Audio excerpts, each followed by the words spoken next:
পবিত্র শবে বরাত রাত্রিরে হয়েছে। আমি নিজেও অংশগ্রহণ করেছি।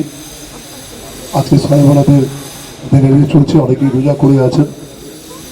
সঞ্চালনা করছেন আইজুল হোসেন মন্ডল কালো, আমাদের অত্যন্ত প্রিয়, যে খুব উদ্যোগী মানুষ, যে আমাদের শ্রমিক নেতাও নিউ টাউন শহরের, এবং এই ব্যাপারে তার গুরুত্বপূর্ণ ভূমিকা আছে।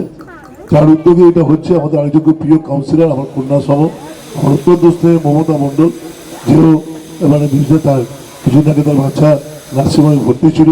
এই অবস্থাতেও মানে সুন্দরভাবে কাজ করেন। উপস্থিত আছেন আমাদের 1 নম্বর বোর্ডের চেয়ারম্যান, আমাদের দলের শহরের সভাপতি, আমাদের সকলের প্রিয়, তিনিও খুব কর্মঠ অ্যাক্টিভ, সব ব্যাপারটা খুব গুরুত্ব দিয়ে থাকেন সাহানাজানি মন্ডল নামটি। উপস্থিত আছেন আমাদের আরেকজন প্রিয় 1 নম্বর ওয়ার্ডের কাউন্সিলর পিনাকি নন্দী। বুঝতে সত্যিও তারকদা, যিনি আমাদের দলের সহসভাপতি, তিনি এই অঞ্চলে থাকেন, এই ওয়ার্ডের সব অনুষ্ঠানে থাকেন। আজ আমাদের প্রিয় তাপসদা, আমাদের ওয়ার্ডের সভাপতি দলের, এবং তিনিও সব কর্মসূচিতে থাকেন। এর সঙ্গে যুক্ত আছেন যারা কানন রয়েছে, আরও সবাই রয়েছে এখানকার, যারা বিশ্বাস পাড়ার যারা মানুষজন আছেন, মা বোনেরা আছেন। অনেকক্ষণ ধরে আপনারা বসে আছেন। আমাদের গুরুত্বপূর্ণ আমরা জিহাদ করেছি রাত্রিবেলা, আমরা সেই সব মানুষকে স্মরণ করেছি। আমাদের কাছে হিন্দু মুসলমান দুটো ধর্ম, ধর্মের যদি বিষয়বস্তু থাকে, দিকে আগামীকালকে রাত্রিরে বসে বসে বন্ধুরা আলোচনা করছিলাম, আমাদেরও ঠিক মহালয়ার পর দুর্গাপুজো হয়, আর আপনাদেরও ঠিক দেখুন দেখুন এরকমভাবে আছে, শবে বরাতের পরেই কিন্তু 15 দিন বাদে আপনাদের রমজান মাস হয়। শুধু ধর্মটা একটু আলাদা আলাদাভাবে বিষয় হয়। কালকে যেমন আপনারা সবাই মিলে, আমিও আপনাদের সঙ্গে, আমিও কবরস্থানে গিয়ে বিষয়টাকে করি, মানে করি। যারা যারা আমাদের প্রিয়জনরা মারা গেছেন, বিষয় হয়েছে, পরে সবার জন্য আমরা মঙ্গল কামনা করি। যারা মাটির তলাতে সাহিত্য আছে, আল্লাহর কাছে তাদের দোয়া চাই, তাদের সবার মঙ্গল কামনা করি। যে পবিত্রতম দিনে পরিণত হয়, মানুষ যখন মিছিল করে যাচ্ছে, যায় সারা রাতে, মানে খোঁজে যেন মনে হয় যেন কোথায় যেন বিষয়, তারা মনে হয় রমজান এসে যাচ্ছে। ঠিক দুর্গাপুজো এসে গেলে, মহালয়ার পর থেকে আমার একটা মনে আনন্দ থাকে। আর ঠিক শবে বরাতের পর থেকে যেন আমাদের কাছে পরে যেন রমজান মাস আসবে, রোজা। পৃথিবীর অন্যতম শ্রেষ্ঠ ধর্ম ইসলাম ধর্ম। যে ধর্ম সাম্যের অধিকার দেয়, সে ধর্মের ধর্মগুলো বলতে পারে নবীজি বলতে, নবীজি শুধু আপনাদের নবীজি না, তিনি আমারও বিশ্ব নবী, তিনি আমারও নবী। তিনি কি বলেছেন, পাশের লোকটাকে না খাইয়ে তুমি যদি হজ যাত্রায় যাও, হজ যাত্রা সফল হবে না, প্রথমে দুবার খাওয়াতে হবে। আমি রামকৃষ্ণ মিশনের ছাত্র, আমার মানে গুরুদেব কি, স্বামীজি কি বলেছেন, যে ধর্ম বিধবা মায়ের চোখের জল মোছাতে পারে না, যে ধর্ম ক্ষুধার্ত মানুষের খাওয়াতে পারে না, সে ধর্ম আমি করি না। ধর্ম করতে গেলে ক্ষুধার্ত মানুষের খাওয়াতে হবে, বিধবা মায়ের চোখের জল মোছাতে হবে। এটা হচ্ছে ধর্ম। ধর্মকে নিয়ে আমরা বিষয়টাকে করি। আমরা সকলে মিলে আছে সুন্দর এই পানীয় জল, যার মধ্যে শবে বরাতের দিন, এই গুরুত্বপূর্ণ পবিত্রতম দিনে আল্লাহর কাছে আমরা কৃতজ্ঞ যে আপনারা আমাদের জনপ্রতিনিধি করেছেন। আমরা সকলে মিলে সুইচ মারার সুযোগ পেলাম পবিত্রতম দিনে। ইমাম সাহেবকে সঙ্গে রেখে তিনি দোয়া করলেন, সবার করলেন। আমি আপনাদের সকলের মঙ্গল কামনা করি।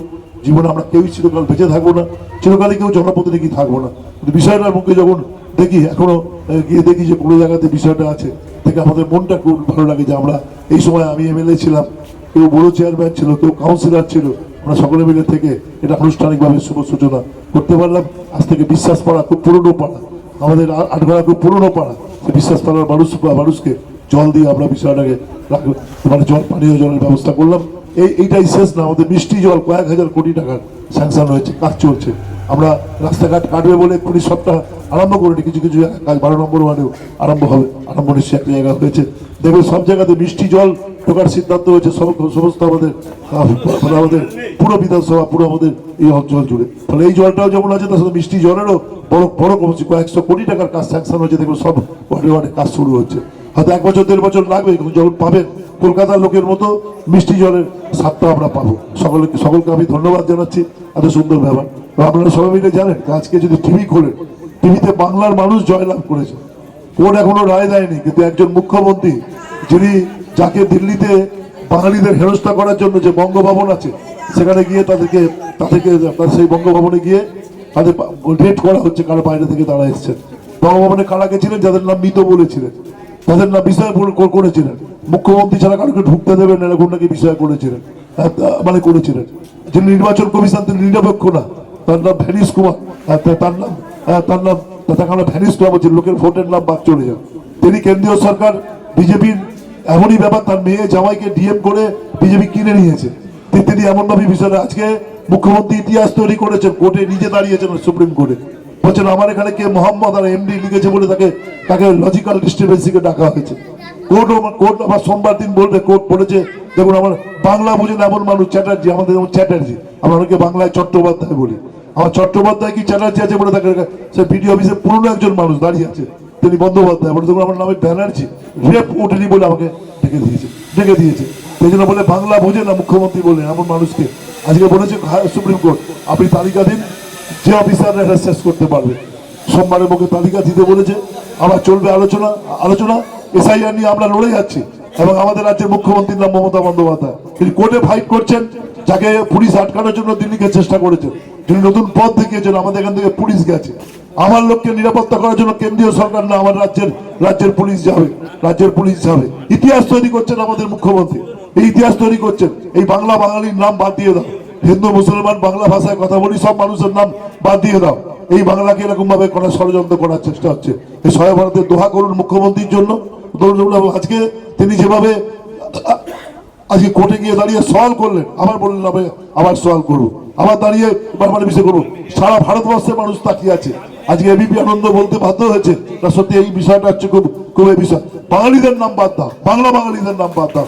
এর বিরুদ্ধে আমাদের ষড়যন্ত্রের বিরুদ্ধে বিষয়টাকে রাখতে হবে। মুখ্যমন্ত্রী শুধু দাঁড়িয়ে গায়ে জোরে লড়াই করে না, তিনি লড়াই করছেন। লোকে বলছে আজকে বাইরের পত্রিকা বলছে যে মমতা বন্দ্যোপাধ্যায়কে এখন আর মুখ্যমন্ত্রী মনে হচ্ছে না, তাকে মনে হচ্ছে আবার সেই দিনের সেই বিরোধী একজন নেত্রী যিনি দাঁড়িয়ে সত্যিকারে ভাগেনি, দাঁড়িয়ে আছেন। বাংলার একজন মানুষের নাম বাদ যাবে না, আপনি আমাকে ভোট দিন আর না দিন, বাংলার একজন মানুষকে ভোট দেবে না। আমি গেলাম, আমি 3 নম্বর ওয়ার্ডে এখানে আসার আগে একজন মারা গেছিল, শ্রাদ্ধ অনুষ্ঠানে গেছিলাম, তো ওখানে বিজেপি নারকেল বাগানে দুটো দেয়াল লিখেছে মানে বাঁচতে চাই বিজেপি তাই, মানে দেয়াল লেখা এখন থেকে অ্যাডভান্স, বাঁচতে চাই বিজেপি তাই। যারা আমাদের মারছে, যারা আমাদের টাকা 2 লক্ষ কোটি টাকা আমাদের দেয় না, যারা রাজ্যের একটা মানুষের কোনো উপকার করেনি, যারা হিন্দু মুসলমানের দাঙ্গা মানে তৈরি করেছে। উত্তরপ্রদেশে রমজান মাসে আপনাকে তারাবি নামাজ হয়, তারাবি নামাজ যাতে রাত্রিবেলা করতে পারবেন না, এই যারা করেছে তারা মরতে চায়, তারা লোককে মারতে চায়, তারা বাঁচতে চায় না। ত্রিপুরাতে বাঙালিদের সরকার, সেখানে দাঁড়িয়ে বাঙালি মানুষ আছে, সেখানে ত্রিপুরায় বিজেপি সরকার দুর্গাপুজোর অর্থ দেয় না। এ রাজ্যে আমরা সকলে মিলে একসময় ঐক্যবদ্ধ করছি, আজ দেখুন সব জায়গায় গিয়ে দেখুন কাজ হচ্ছে, কোটি কোটি টাকার কাজ, লক্ষ লক্ষ টাকা। আমার পাড়া আমার সমাধান, আমরা সব পাড়ায় দেখুন, এই ওয়ার্ডে দেখুন, ঘুরে দেখুন, কাউন্সিলরকে জিজ্ঞেস করে দেখুন, 10 লক্ষ টাকা করে প্রতিটা বুথ, যত বুথ সব কাজ চলছে।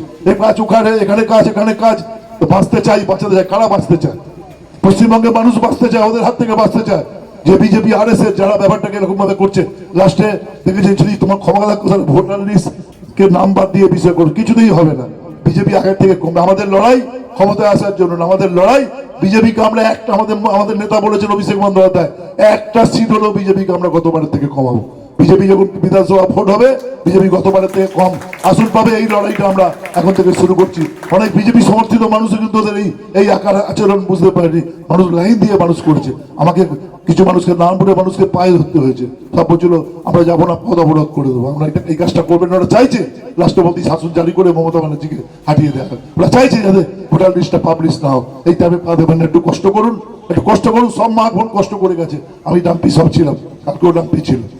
পরশুদিন আমরা বাসে করে মানুষকে নিয়ে গেছি, আমাদের রামকুমার কমলা বিদ্যালয়ে পড়েছে বলে সুপ্রিম কোর্ট রায় দিয়েছে যে আপনার হিয়ারিং আপনার ওয়ার্ড অফিসে হবে। 12 নম্বর ওয়ার্ডের লোককে যে হিয়ারিং লাগলে 12 নম্বর ওয়ার্ডের ওয়ার্ড অফিসে হবে, পঞ্চায়েত অফিসে হবে, সব। এখন সবাইকে ভিডিও যেতে হচ্ছে, এই বদমাইশি শুরু করেছে ওরা। প্রত্যেকে ভালো থাকবেন, আজ সুন্দর দিন। আমরা সব মিলে সবাই বাড়াতে রাতে আল্লাহর কাছে দোয়া চাই, আল্লাহ আমাদের সামনে যে সুযোগ, আমরা কেউ না, সুন্দর সুযোগ করে দিয়েছেন। উপরওয়ালা রহমত না থাকলে এটা পারা যায় না। সুন্দর জল আমরা আমাদের সামনে করলো। সবাই ভালো থাকবেন, সবাই দোয়া করবেন। আমরা আমাদের কাছে এখন একটা সুন্দর দিন, অনেকে হয়তো রোজা করে আছেন, রোজা মুখে রাজ্যের ভালো চাইবেন। আমি আপনি আলাদা আলাদা হতে পারি, আমরা এই রাজ্যে হিন্দু মুসলমান কখনো দাঙ্গা করিনি। আমরা হিন্দু মুসলমানের মধ্যে দাঙ্গা করতে চাই, আমরা সেইটা আমরা বেঁচে থাকতে সেটা আমরা হতে দেবো না। এটা আপনারা সকলে মিলে আল্লাহর কাছে দোয়া চাইবেন। মমতা বন্দ্যোপাধ্যায় এবং তার সমর্থিত মানুষকে আপনারা সব জায়গাতে বিষয়টাকে রাখতে হবে, এগিয়ে যেতে হবে। আজকে গুরুত্বপূর্ণ দিনে সকলে বিশ্বাস বাড়ায়, কালকেও ভালো বলবো মমতাকে, তারা যে সুন্দর দিনে এইটা করলেন, এইটাকে যদি ধর্ম মানেন, এই দিনে মানুষকে জল দেওয়া মানে একটা উপরের কাছে, আল্লাহর কাছে আমরা একটা বিষয়গুলো করে সবাইকে ধন্যবাদ জানিয়ে সুন্দর উদ্যোগ নেওয়ার জন্য। আপনারা মা বোনেরা অনেকক্ষণ ধরে আছেন, সকলকে আমি আমার পক্ষ থেকে নমস্কার, সালাম, খোদা হাফেজ, ভালো থাকবেন, নমস্কার।